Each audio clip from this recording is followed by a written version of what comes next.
بسم اللہ الرحمن الرحیم۔ بچوں کیسے ہو؟ ٹھیک ہو؟ اچھا، آج ہم کون سا سبق پڑھیں گے؟ Voluntary and involuntary action and excretory system. چلو شروع کرتے ہیں۔ والنٹری ایکشن کیا ہوتے ہیں؟ آپ نے دیکھا ہوگا بعض ایسے افعال ہوتے ہیں جو انسان کے کنٹرول میں ہوتے ہیں۔ مثال کے طور پر آپ اپنے ہاتھ کو پھیلاتے ہیں اور پیرس کو سمیٹتے ہیں۔ اس طرح سکڑنے اور پھیلنے کا عمل جو انسان کے مرضی کے تابع ہو اس کو ہم کیا کہتے ہیں؟ والنٹری ایکشن کہتے ہیں۔ اب اس کی ڈیفینیشن ہم کس طرح کرتے ہیں؟ The action performed under conscious control. You are conscious of what you are doing. Your brain receives nerve impulses from the environment and analyzes them for action.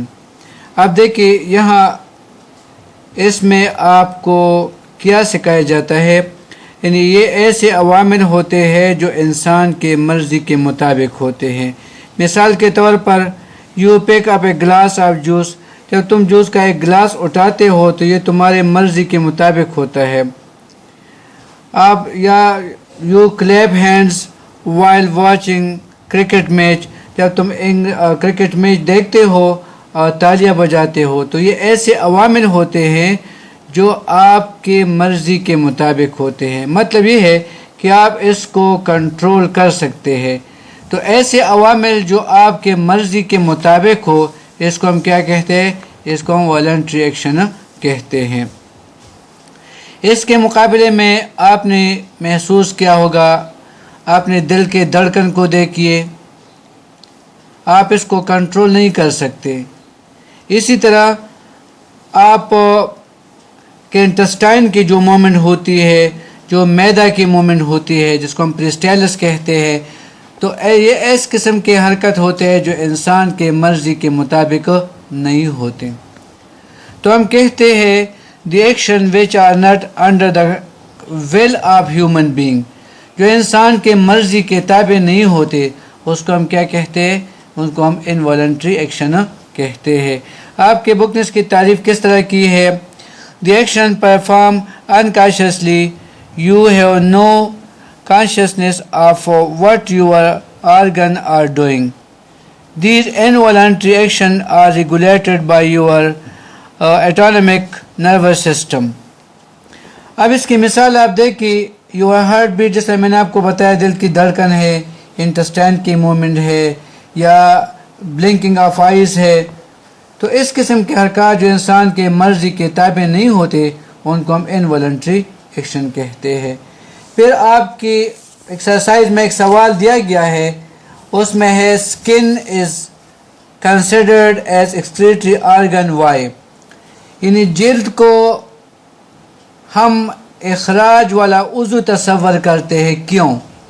اب دیکھیے ہمارے جسم میں ایک ایکسکریٹری سسٹم ہے، مطلب یہ کہ جو بیکار مادہ جسم میں پیدا ہوتا ہے میٹابولزم کے نتیجے میں، اس کا جسم میں رہنا جسم کے لیے نقصان دہ ہوتا ہے، اس کو جسم سے نکالنے کی ضرورت ہوتی ہے۔ تو جو مادہ ہمارے جسم سے نکالا جاتا ہے اس کو تو ہم ایکسکریشن کہتے ہیں، اور اس کے جو سسٹم استعمال ہوتا ہے اس کو ہم ایکسکریٹری سسٹم کہتے ہیں۔